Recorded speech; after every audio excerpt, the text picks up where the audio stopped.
What's up, everybody? My name is Josh LaFleur from Late Start Piano. Today, I want to talk about this study I just read a little while ago from the National Library of Medicine and about a study that they did about people quitting their instruments. Now, I don't know why the National Library of Medicine was doing this. I think because it was talking about the health benefits that instruments can give people who play them.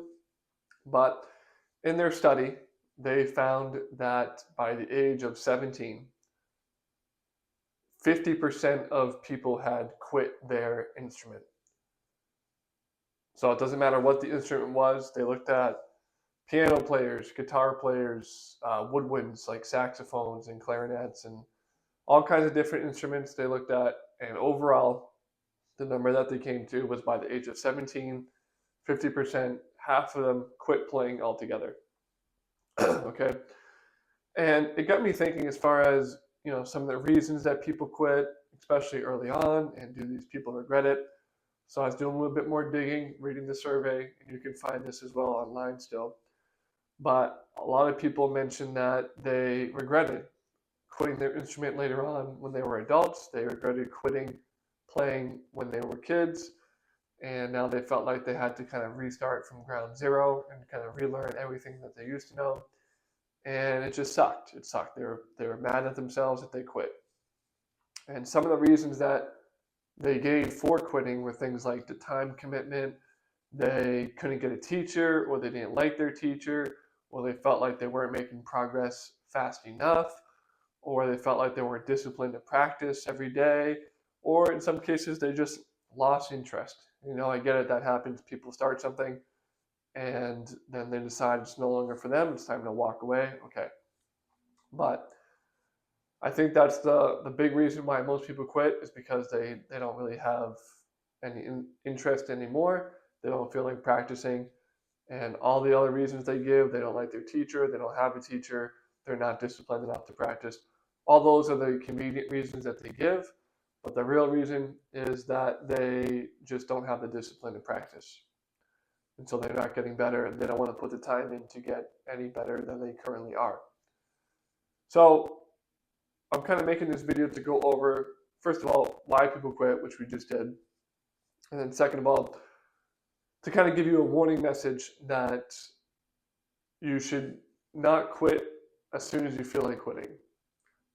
Okay, so if you feel like quitting the piano, it doesn't matter if you're 17, if you're 35, 45, whatever it is. If you feel like quitting, give it 3 months. I think the 3-month rule, I've talked about this in other videos, that 3-month rule is enough time where you can really make a decision. And not only 3 months, but you should give it a time period where you practice every day for 3 months. And I'm talking like a disciplined practice. Let's say you do an hour, 30 minutes, your practice session is planned out, and you do that every day for 3 months straight. And this is after you're kind of thinking about maybe quitting. If you really want to quit still after that 3 months of practicing every day, then quit. Okay, you tried it, you stuck longer than most people would have, you gave it an additional 3 months, you did everything you can do. If you decide piano is no longer for you, then okay, walk away. But sometimes when you give it that 3 months of dedicated practice and you're really starting to see the returns, because if you're practicing every day, you're going to see that improvement, right? You're going to be getting better. Even if it's slowly, you will be getting better. And it might give you some more motivation to continue playing. And again, it's not going to be for everybody that they decide to continue playing, but 50% of people quit and they quit early too. I think a lot of people quit early because they run into that first roadblock. Maybe they're not progressing as much as they want to be, or they feel like they have better things to do, like scrolling social media or playing video games, whatever the hell else people do these days. Maybe they feel like that's better, it's more easier, they don't have to think as much, right? When you're playing the piano, you have to physically be able to do the movements, is one, but you also have to be able to have the music theory down. You have to know what you're doing mentally as well. So you have to kind of think when you play the piano as well.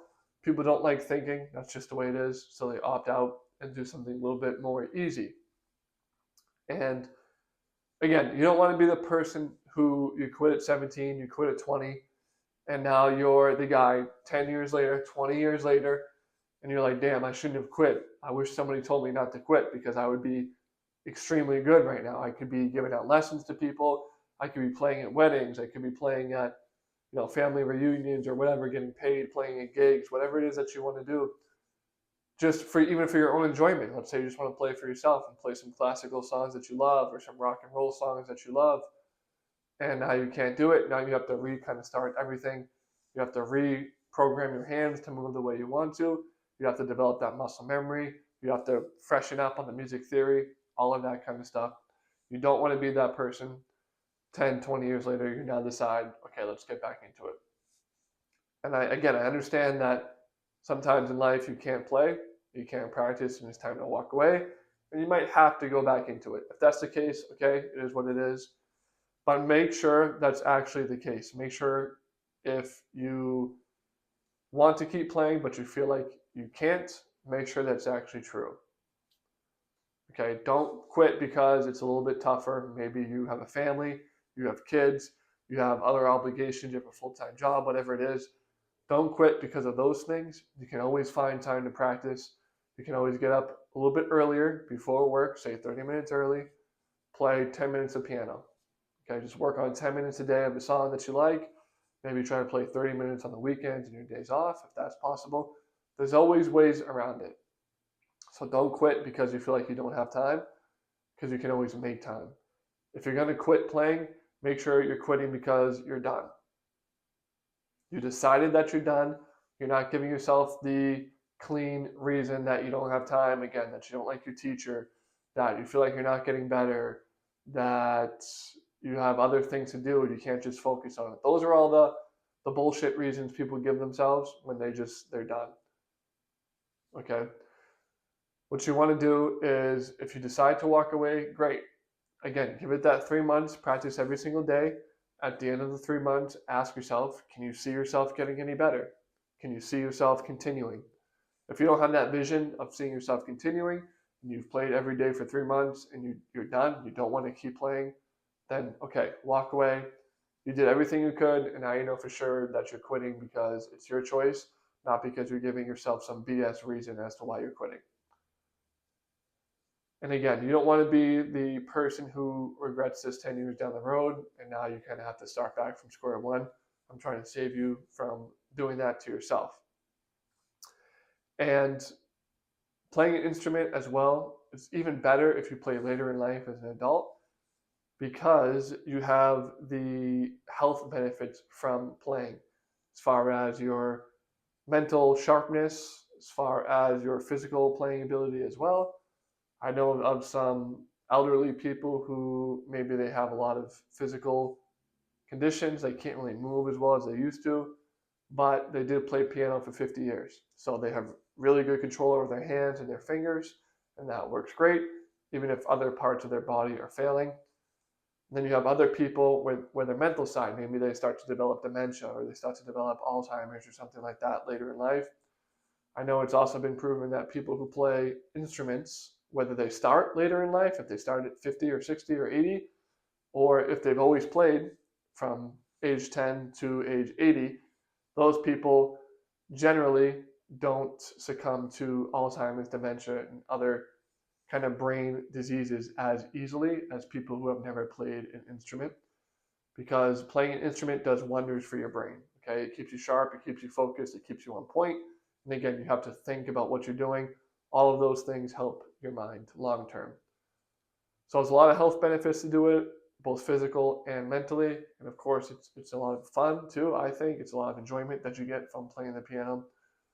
So if you're quitting, make sure that you're really quitting because you're really done, not because you feel like you don't have time or for any other reason. Make sure that you're done, and you don't think you'll ever go back to it. So that's my message to you. Hope that helps. Hope that gives you a little bit to think about. And again, my name is Josh LaFleur from Late Start Piano. Take care.